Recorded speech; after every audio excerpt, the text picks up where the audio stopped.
الحمد لله وكفى وسلام على عباده الذين اصطفى أما بعد قال اعلم أرشدك الله لطاعته أن الحنيفية ملة إبراهيم أن تعبد الله وحده مخلصا له الدين وبذلك أمر الله جميع الناس وخلقهم لها كما قال تعالى وما خلقت الجن والإنس إلا ليعبدون ومعنى يعبدون يوحدون بالعبادة وأعظم ما أمر الله به التوحيد وهو إفراد الله وأعظم ما نهى عنه الشرك وهو دعوة غيره معه سبحانه وتعالى والدليل قوله تعالى واعبدوا الله ولا تشركوا به شيئا نعم.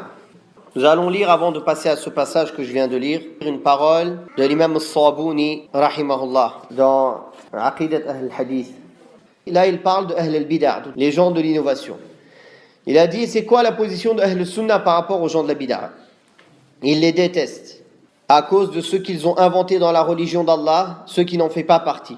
Il ne les aime pas, il les déteste, il ne les accompagne pas, il ne les écoute pas. Il ne s'assoit pas avec eux.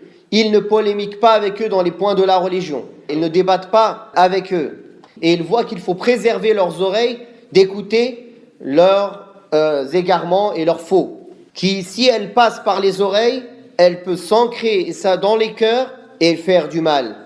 Et ça peut ramener des wasawis, des insufflations et des mauvaises idées dans le cœur. Si tu tends ton oreille à n'importe qui, comment veux-tu que ton cœur soit préservé? Si tu écoutes quelqu'un qui critique l'islam, un autre qui critique la sunna, ton cœur il va être rempli de quoi? Plein de doutes. Et tu ne pourras pas être constant dans ta religion. Une fois que tu as trouvé la bonne voie, une fois que tu sais qui sont les gens de la sunna, une fois que tu sais de qui tu prends ta religion, c'est fini. Tous les mukhalifin, les gens qui contredisent le chemin de la sunna, tu ne les écoutes pas. Tu ne leur donnes même pas d'importance. Vous avez entendu Mawqif Ahl Sunnah minhum. Fi Siyari A'lam al-Nubala, l'imam al-Awza'i, qui est un grand imam parmi les salafs. Thawr ibn Yazid al-Himsi, il l'a rencontré. Il lui a tendu la main pour lui dire salam. L'imam al-Awza'i, il lui a pas tendu la main. Il lui a dit Wallah, si c'était les liens, je t'aurais tendu la main. Si c'était les liens de fraternité ou de parenté ou de région, je t'aurais tendu la main. Mais c'est le din qui m'empêche de te tendre la main. Juste parce que Thawr, il voyait, il disait une parole qui était la même parole que les gens de l'innovation. Aujourd'hui, malheureusement, surtout la jeunesse, ils aiment bien tester tout d'eux-mêmes. Il faut qu'il écoute tout le monde. Il croit qu'il a assez de connaissances pour écouter tout le monde. J'écoute à gauche, j'écoute à droite, après moi-même je juge. Ya miskin, tu as quoi pour juger? Quel bagage tu as pour juger? Un aveugle, qu'est-ce qu'il connaît? Est-ce que le chemin à droite ou à gauche ou tout droit c'est le bon? Il voit quoi pour savoir? Quelqu'un qui n'a pas de bagage, il ne peut pas juger le bien du mal. Et Allah tabaraka wa ta'ala, il t'a interdit de t'asseoir avec les gens de Zayr wa Dalal et de les écouter et de les défendre. Surtout les moyens modernes, YouTube, Internet, Twitter, je ne sais quoi, Facebook. Tout le monde maintenant, il écoute tout le monde. Ah, il y a un truc sur YouTube. Il ne sait pas c'est qui. Ah ben c'est sur YouTube. Il parle d'un sujet qui m'intéresse, il écoute. Il ne sait pas si c'est quelqu'un de science, quel est son niveau, est-ce que c'est quelqu'un dont on peut faire confiance ou non. Après, elle vient, il met des shubuhat, des choses équivoques dans ton cœur, jusqu'à que ton cœur il tombe malade. Après, tu finis avec les fous en Syrie là-bas. Comment ils les ont eu tous ces jeunes, si ce n'est avec ça? En leur passant des images en boucle, des vidéos, et en les faisant pleurer et crier, et ramener des paroles de soi-disant leurs chouyours qui sont des égarés, ce ne sont pas des ulama, hudatha al-asnan, sufaha al-ahlam. Et après, voilà, ils les ont emmenés dans leur bateau de l'égarement. Le prophète sallallahu alayhi wa sallam nous a informé que cette communauté elle va se diviser en 73 sectes, toutes au feu sauf une. Celle sur quoi était le prophète sallallahu alayhi wa sallam et ses compagnons. Al-jama'a, al-sawad al-a'ba. Donc ça c'était un point essentiel à rajouter dans le wala wal bara. Tout à l'heure on a parlé de le wala wal bara, on n'a pas parlé d'Ahl al-Bid'ah. Taïb. Le cheikh Mohammed ibn Abdul Wahhab dit sache qu'Allah t'indique la voie de son obéissance. Donc il continue comme un père bienveillant envers ses enfants à faire dua. Anna al-Hanifiyyata millata Ibrahim.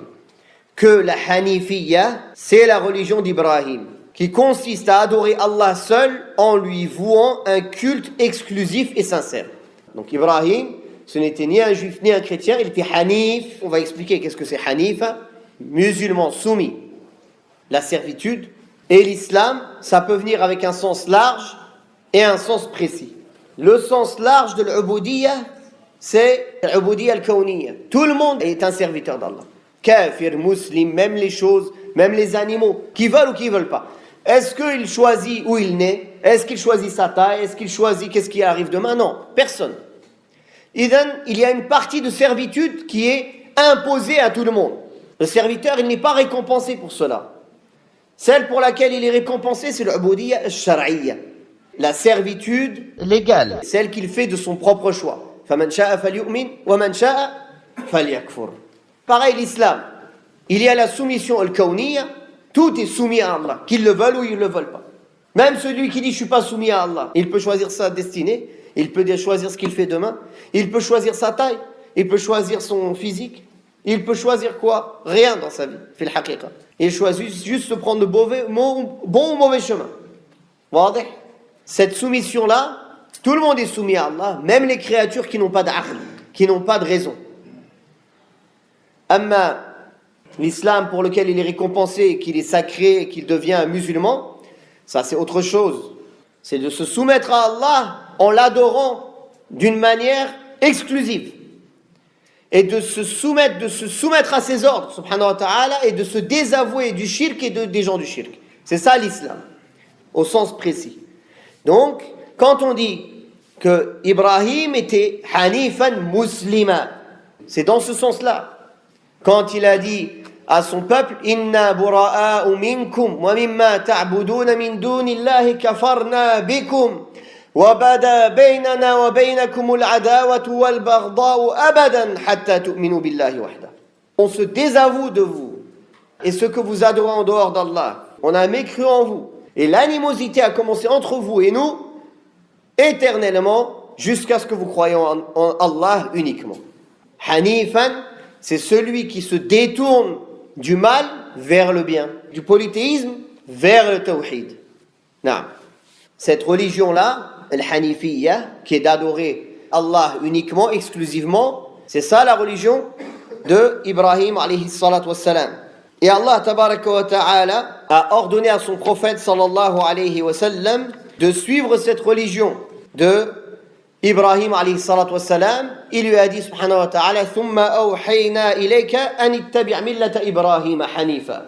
Puis on t'a révélé toi Muhammad de suivre la religion d'Ibrahim qui était un hanif. Donc voilà la religion d'Ibrahim alayhi salatu wassalam, la religion de tous les prophètes et la religion de l'islam al-hanifiyya. Naam.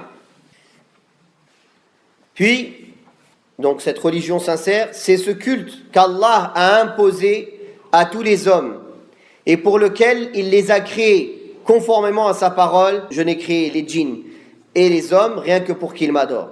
Et l'expression qu'il m'adore signifie qu'il n'adore que moi. Donc Allah Ta'ala il nous a créés pourquoi? Pour son adoration subhanahu wa ta'ala, pour qu'on soit des serviteurs d'Allah subhanahu wa ta'ala. Comment on l'adore? L'adoration, elle est de plusieurs sens. Par le cœur, comme l'espérance, comme la crainte, comme l'amour d'Allah subhanahu wa ta'ala. Avec la langue, shahadatain, quand on fait le dhikr d'Allah, quand on lit le Coran, quand on fait des invocations, quand on fait des évocations, quand on jure par Allah, avec la langue. Ou avec les membres. Avec les membres, quand on se prosterne, quand on s'incline, quand on sacrifie, on égorge une bête pour Allah. قل إن صلاتي ونسكي ومحياي ومماتي لله رب العالمين لا شريك له وبذلك أمرت وأنا أول المسلمين. نعم. Donc voilà pourquoi Allah tabaraka wa ta'ala nous a créés. Et le principal commandement d'Allah est le tawhid, qui consiste à adorer Allah seul. Et la principale interdiction divine est le shirk, consistant à invoquer et à adorer d'autres divinités avec lui. Donc ça, on en a déjà parlé tout à l'heure. quand on a dit que l'ordre le plus important d'Allah, c'est le tawhid, et l'interdiction la plus grande, c'est quoi? C'est le shirk. On a parlé de la gravité du shirk tout à l'heure. Et la preuve réside dans la parole d'Allah tabaraka wa ta'ala, et adorer Allah et ne lui donner aucun associé. Wa'budullaha wa la tushriku bihi shay'a. Donc, si l'on te demande quels sont les 3 principes fondamentaux que tout musulman doit connaître, réponds son Seigneur, sa religion et son prophète Muhammad sallallahu alayhi wa sallam. Tels sont les 3 principes fondamentaux que le serviteur d'Allah doit connaître. Ça, je ne l'ai pas lu en arabe, je crois. فإذا قيل لك ما الأصول الثلاثة التي يجب على الإنسان معرفتها فقل معرفة العبد ربه ودينه ونبيه محمدا صلى الله عليه وسلم. Donc là, après avoir fait toute cette introduction, le sujet principal qui est le titre de ce livre, les 3 principes de base. On a déjà dit pourquoi il a choisi cela. Car ce sont les 3 questions que Munkar et Nakir, ils vont poser dans la tombe. Quand ils viennent, ils vont asseoir la personne dans la tombe, ils vont lui dire Mar Rabbuk, qui est ton Seigneur? Ma dinuk, quelle est ta religion? Mada taqulu fi hadha ar-rajul alladhi bu'itha fikum. Que dis-tu sur cet homme qui a été envoyé à vous? Donc chacun devra préparer une réponse à ces 3 questions. La preuve que dans ce qui concerne la foi, le suivi aveugle n'est pas permis, c'est que dans ce hadith, quand la personne ne sait pas, il va dire « Je ne sais pas, je disais comme les gens disent ». Et ce ne sera pas accepté de lui, il se fera châtier. Qu'il faut savoir connaître notre croyance bil adillah, avec leurs preuves. Ne serait-ce qu'une fois dans la vie, même si on ne connaît pas le détail de toutes les preuves, ne serait-ce qu'une preuve du Coran, un verset. Si quelqu'un te dit pourquoi tu dois adorer Allah, parce qu'Allah il a dit dans le Coran wa'budullah wa la tushriku bihi shay'an. Par exemple. Si une fois tu le sais, même si une prochaine fois tu as oublié le verset, mais tu dis parce qu'Allah il l'a dit dans le Coran, c'est valable, c'est suffisant. طيب. فقل معرفة العبد ربه ودينه ونبيه محمدا صلى الله عليه وسلم. Le serviteur, ils connaissent son Seigneur, sa religion et son prophète Muhammad sallallahu alayhi wa sallam. Et là, il va commencer à expliquer ces 3 principes de base. الأصل الأول معرفة الرب. فإذا قيل لك من ربك فقل ربي الله الذي رباني ورب جميع العالمين بنعمه وهو معبودي ليس لي معبود سواه والدليل قوله تعالى الحمد لله رب العالمين وكل ما سوى الله عالم وأنا واحد من ذلك العالم. Le premier principe fondamental, il te dit, et si l'on te demande qui est ton Seigneur. Taïb, ici il y a quelqu'un qui peut se poser une question. Pourquoi il dit ton Seigneur? Pourquoi il ne dit pas qui est ta divinité? Al-Ilah. Parce que Quraysh, ils reconnaissaient qu'Allah c'est leur créateur, n'est-ce pas? Quand ils étaient dans la mer, ils invoquaient Allah mukhlisan lahu-d-din, sincèrement, sans lui donner d'associé. Quand on lui demande qui a créé les cieux et la terre, ils disent Allah. Donc quelqu'un qui croit dans la seigneurie d'Allah subhanahu wa ta'ala seulement, ça ne fait pas de lui un musulman. Quraysh, il disait Allahu khaliq, Allahu raziq, Allahu malik, mais il lui donnait des associés dans l'adoration. Donc ici, pourquoi dans la tombe il dit man rabbuk, il dit pas man ilahuk? Quand Allah tabaraka wa ta'ala il a sorti min dhurriyati Adam wa ashhadahum ala anfusihim alastu bi rabbikum, ne suis-je pas votre Seigneur?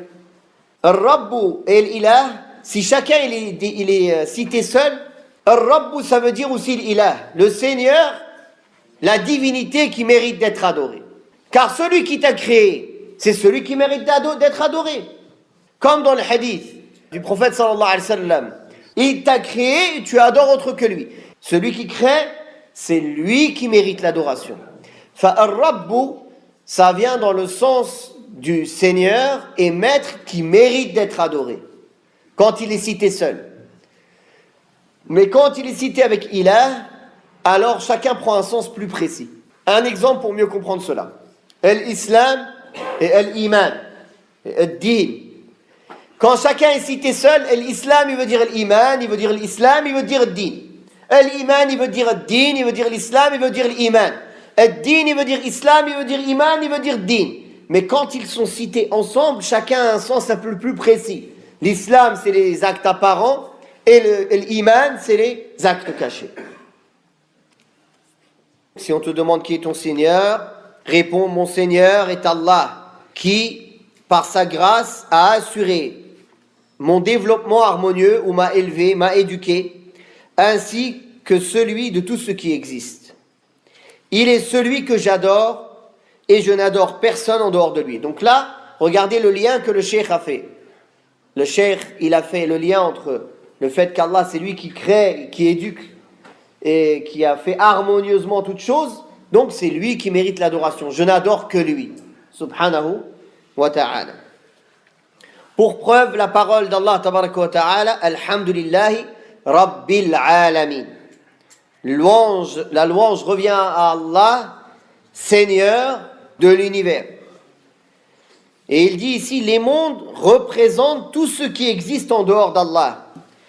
Je suis l'un des éléments de ce monde. Quand on dit les mondes, c'est-à-dire le monde des djinns, le monde des hommes, le monde des insectes, le monde des montagnes, l'alamin.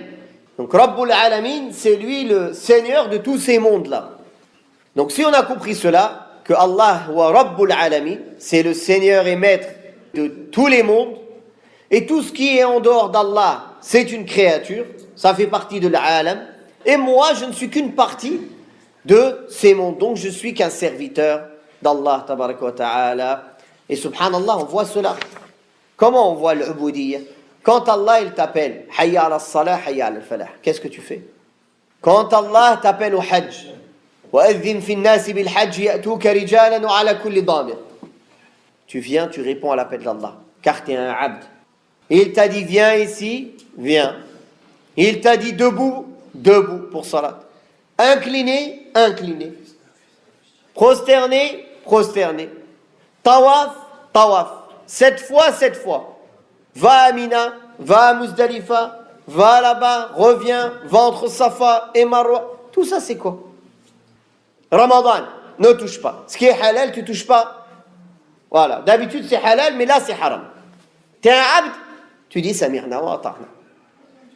فإذا قيل لك بما عرفت ربك فقل بآياته ومخلوقاته ومن آياته الليل والنهار والشمس والقمر ومن مخلوقاته السماوات السبع والأرضون السبع ومن فيهن وما بينهما والدليل قوله تعالى ومن آياته الليل والنهار والشمس والقمر لا تسجدوا للشمس ولا للقمر واسجدوا لله الذي خلقهن إن كنتم إياه تعبدون وقوله تعالى إن ربكم الله الذي خلق السماوات والأرض في 6 أيام ثم استوى على العرش يغشي الليل النهار يطلبه حثيثا والشمس والقمر والنجوم مسخرات بأمره ألا له الخلق والأمر تبارك الله رب العالمين والرب هو المعبود. إذن هنا يرجع إلى ما قلنا من قبل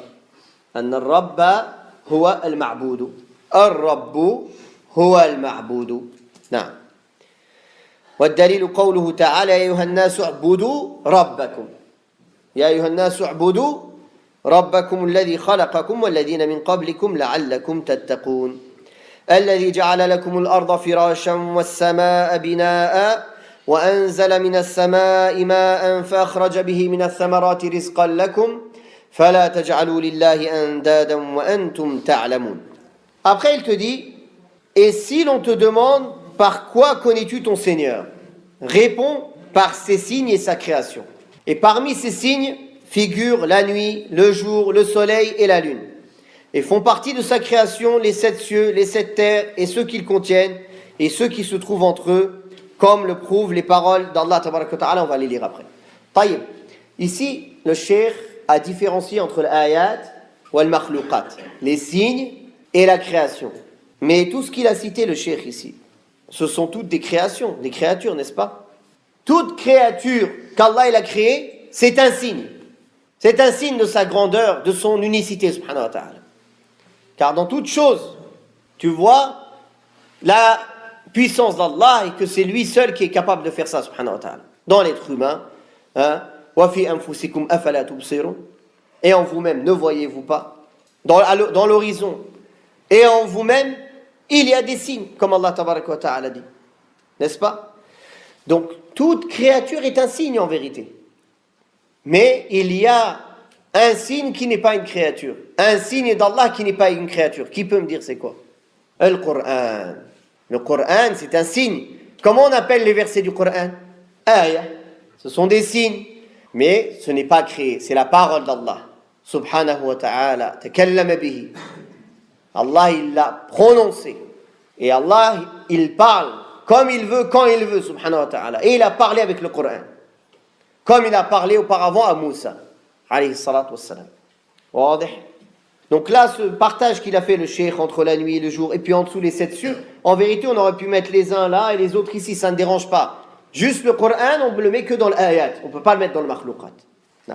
Puis il a cité l'épreuve du Coran, et parmi ces signes, la nuit, le jour, le soleil et la lune. Ne vous prosternez ni devant le soleil, ni devant la lune, mais prosternez-vous devant Allah qui les a créés, si c'est lui que vous adorez. Et la parole d'Allah Ta'ala du Très-Haut, votre Seigneur est Allah qui a créé des cieux et la terre en 6 jours, puis il s'est établi sur le trône. Il couvre le jour de la nuit, qui poursuit celui-ci sans arrêt. Le soleil, la lune et les étoiles sont soumis à son commandement. La création et le commandement n'appartiennent qu'à lui. Béni soit Allah, le Seigneur des mondes. Taïb. Toutes ces créatures qu'on voit, subhanallah, il y a des gens, ils étudient toutes ces créatures, toute leur vie. Malgré ça, ils ne croient pas en Allah, subhanahu wa ta'ala, ils ne l'adorent pas. Ne voient-ils pas la perfection avec laquelle Allah ta'ala il a fait la création? Comment tout est ordonné d'une manière précise? S'il y a un déséquilibre qui vient, tout part en déséquilibre. Malgré cela, subhanallah, ils renient les bienfaits d'Allah. Dans la deuxième partie des versets que le cheikh a cités, il dit, votre Seigneur est Allah qui a créé les cieux et la terre en 6 jours, puis il s'est établi sur le trône. Taïb. Allah Ta'ala, il a créé les cieux et la terre en 6 jours. Ça ne l'a pas fatigué, subhanahu wa ta'ala. Si Allah veut, il dit kun, fayakun. Tout est. Les hikmatin, c'est pour une sagesse qu'il a créé en 6 jours. C'est pas qu'il a besoin, subhanahu wa ta'ala, il n'a pas besoin de 6 jours, ni rien, il a besoin de rien, ni de personne pour créer, subhanahu wa ta'ala. Il dit soit cette chose elle est. Ça, c'est pour enseigner à l'être humain comment ça marche la vie. Que toute chose dans la vie, ça prend du temps. Tu ne peux pas avoir les choses du jour au lendemain. Donc Allah, il nous enseigne la sunna dans cette vie-là. Que les choses, elles prennent du temps, qu'elles viennent l'une après l'autre, qu'il y a les causes à effet. Même le Coran, il a été révélé en combien de temps? En 23 ans. Si Allah Ta'ala voulait, il l'aurait descendu jumlatan wahida, comme il dit dans le Coran, un seul coup. Mais par sa sagesse, Allah Ta'ala, il a voulu le révéler en 23 années de la mission du prophète sallallahu alayhi wa sallam. Taïb. Donc ce n'est pas comme disent les chrétiens, il a fait en 6 jours, 7e jour, il s'est fatigué, il s'est reposé. Allah al-Musta'an. Ta'ala Allahu amma yaquluna uluwan kabira. Ils n'ont pas estimé Allah à sa juste valeur, subhanahu wa ta'ala. Laysa kamithlihi shay'un wa huwa as-sami'ul basir. Huwa al-hayyul qayyum. La ta'khudhuhu sinatun wa la nawm. Puis il s'est établi sur le trône. Le trône, c'est la créature d'Allah qui est au-dessus de toutes les créatures. Qui est le toit de toutes les créatures. Et Allah, il est au-dessus du trône. Et il est établi sur le trône d'une manière qui lui est propre, subhanahu wa ta'ala, qui convient à sa majesté et à sa magnificence. Et il n'est pas permis de demander comment, ni de chercher à comprendre. Il n'y a rien qui lui est semblable, et c'est lui l'entendant et le voyant. Il couvre le jour de la nuit qui poursuit celle-ci sans arrêt. Allah dans le Coran, il dit que si Allah il nous faisait venir la nuit, sarmadan ila yawmil qiyamah, éternellement jusqu'un jour du jugement dernier, qui pourrait nous faire venir une journée de la lumière dans laquelle on pourrait vivre? Et si Allah nous faisait venir une journée jusqu'au jour du jugement dernier, pas de nuit. Qui va nous ramener une nuit dans laquelle on peut se reposer? C'est une miséricorde d'Allah. Ta'aqubul layli wan nahar. La nuit, elle vient et le jour, il part. Le jour, il vient et la nuit, elle part. Ce n'est pas, en plus, subhanallah, ce n'est pas agressif. La journée, elle ne se lève pas d'un coup comme ça. Pareil, c'est pas tu es en plein jour, d'un coup, il fait nuit. Plus de lumière du tout. Elle part progressivement. Allah tabaraka wa ta'ala, il a fait tout cela pour l'être humain, pour un objectif énorme et grandiose, c'est que cet être humain, il adore Allah subhanahu wa ta'ala sans lui donner aucun associé. Qu'il fasse sa mission sur cette terre. Ici, le cheikh dit وَالرَّبُّ هُوَ الْمَعْبُودُ. Et le Seigneur, c'est lui qu'on doit adorer ou qui mérite d'être adoré ou que l'on adore. Non. Pour preuve, la parole d'Allah, ô vous les hommes, adorez votre Seigneur. U'budu rabbakum. Qui vous a créé, vous et ceux qui vous ont précédés, peut-être le craindrez-vous. C'est lui qui pour vous a fait de la terre un lit et du ciel un édifice. Il fait descendre du ciel une eau grâce à laquelle il fait surgir toutes sortes de fruits pour votre subsistance. Ne lui attribuez donc pas d'ego alors que vous savez. Donc Allah tabaraka wa ta'ala nous rappelle ses bienfaits. Il a fait de la terre un lit aplani. Imagine la terre, elle n'est pas aplanie. Que des montagnes, des rochers, des crevasses. Comment? Tu ne peux même pas marcher. Tu ne peux pas construire, tu ne peux pas vivre, tu ne peux pas planter. Et il a fait des montagnes, les montagnes comme des pieux, pour stabiliser cette terre-là. Walhamdulillah. Bihikmatihi subhanahu wa ta'ala. Il a fait descendre de l'eau du ciel une eau grâce à laquelle il fait surgir toutes sortes de fruits pour votre subsistance. Naam. Et on a fait de l'eau toutes choses vivantes. L'eau, Allah Ta'ala l'a fait descendre du ciel par la grâce d'Allah. Qui descend cette eau-là, c'est une rahma, une miséricorde d'Allah. Les fruits, les végétations, les céréales, les légumes poussent. Les animaux, ils peuvent manger les insectes et je ne sais quoi et boire. Et nous, on peut manger tout ça. Les animaux et les insectes et les fruits et les légumes. Tout ça pour l'être humain. Après cela, l'être humain, il est encore ingrat envers Allah tabaraka wa ta'ala. قال ابن كثير رحمه الله تعالى الخالق لهذه الأشياء هو المستحق للعبادة. Ibn Kathir rahimahullah a dit, Ibn Kathir, vous connaissez le mufassir dont son tafsir est bien connu, c'est le créateur de toutes ces choses qui méritent d'être adorées. Naam, si c'est lui subhanahu wa ta'ala qui a tout créé, c'est lui seul qui mérite d'être adoré subhanahu wa ta'ala et personne d'autre à part lui. وأنواع العبادة التي أمر الله بها مثل الإسلام والإيمان والإحسان ومنه الدعاء والخوف والرجاء والتوكل والرغبة والرهبة والخشوع والخشية والإنابة والاستعانة والاستعاذة والاستغاثة والذبح والنذر وغير ذلك من أنواع العبادة التي أمر الله بها كلها لله تعالى. Donc ici, le cheikh, une fois qu'il a dit que on doit connaître notre Seigneur et que le Seigneur, c'est celui qui mérite l'adoration, celui qui a créé tout cela, comme il a dit Ibn Kathir, هو الذي يستحق العبادة, c'est lui seul qui mérite l'adoration. Donc là, il va détailler toutes ces sortes d'adoration pour que la personne, elle reconnaisse les manières dont on adore Allah. Et les cultes qui doivent être voués que à Allah et pas à autre que lui. أولاً قال مثل الإسلام والإيمان والإحسان. Comme l'islam, l'iman, la foi, et l'ihsan, la perfection. Ceci est venu dans le hadith de Jibril, alayhi salatu wassalam, l'islam, l'iman et l'ihsan. Quand Jibril est venu s'asseoir devant le prophète sallallahu alayhi wa sallam, il a mis ses genoux face à lui. Il a dit akhbirni an l'islam. Il l'a informé de l'islam. An tashhadu an la ilaha illallah wa anna Muhammadan rasulullah. Les 5 piliers, il lui a cité. Que tu attestes qu'il n'y ait nulle divinité digne d'adoration sauf Allah, que Mohammed est le messager d'Allah, que tu accomplisses sa salat, que tu donnes la zakat, que tu jeûnes le mois de Ramadan et que tu fasses le pèlerinage à la maison sacrée. Donc, voilà les actes de l'islam. Quelqu'un entre en islam avec le shahadatain. Celui qui est capable de prononcer, il est obligé. Et l'islam n'est pas accepté de lui sans prononcer avec sa langue. Ashhadu an la ilaha illallah wa ashhadu anna Muhammadan Rasulullah. Même s'il le prononce dans une autre langue que la langue arabe. L'important, c'est qu'il la ramène dans ce sens-là.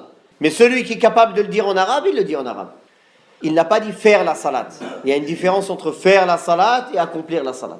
Accomplir la salat, que tu viennes avec une salat complète, avec les conditions de validité, avec les piliers, avec les obligations, avec son extérieur et son intérieur. Que tu sois concentré et humble dans ta salat. Az-zakat, c'est un droit qu'Allah tabaraka wa ta'ala il a donné dans l'argent, dans les biens, dans ce que l'on possède. Ceux qui ont des troupeaux à partir d'une certaine somme, ceux qui font du commerce, ceux qui ont de l'or, de l'argent, al-muhim. Il y a une partie à donner pour ceux qui dépassent une certaine mesure. Et la zakat, al-fitr, ça c'est pour la fin de Ramadan, ça c'est pour tous ceux qui possèdent quta yawmihi, ce qui possède au moins pour sa journée, il est obligé de donner zakat al-fitr. Les deux rentrent dans la zakat. Zakat al-mal, zakat al-tijara, zakat al-mawashi, etc. Ici, je ne pense pas qu'il y a des agriculteurs qui ont des moutons, au bled, masha'Allah, mais ici, Allahu a'lam. Ala kulli hal. Donc, ça, c'est une obligation et un pilier de l'islam que beaucoup de gens ont délaissé et négligé. Alors qu'Abu Bakr as-Siddiq, radiyallahu anhu, il a combattu les gens avec les sahaba pour cela, car ils n'ont pas voulu payer zakat. Sawm Ramadan, le jeûne du mois de Ramadan, c'est le fait de délaisser tout ce qui peut rompre le jeûne, de Fajr Sadiq jusqu'au coucher du soleil. C'est le seul jeûne qui est obligatoire à tout le monde. Après, il y a le jeûne d'expiation, où celui qui a fait un vœu, il est obligé de le faire. Mais sinon, le seul jeûne obligatoire à tout le monde, c'est le jeûne du mois de Ramadan. Al-Hajj, comme vous savez, c'est obligatoire au moins une fois dans la vie pour celui qui en a la capacité physique et financière et qui a les moyens d'atteindre le Mecca sans danger pour sa vie. Non. هذا معروف إن شاء الله. Donc on a dit tout à l'heure, quand ici dans le hadith l'islam et l'iman ils sont cités ensemble, chacun il a un sens plus précis. Quand ils sont cités séparément, l'islam comprend les actes du cœur et les actes du corps, il comprend tout. Et l'iman aussi comprend tout.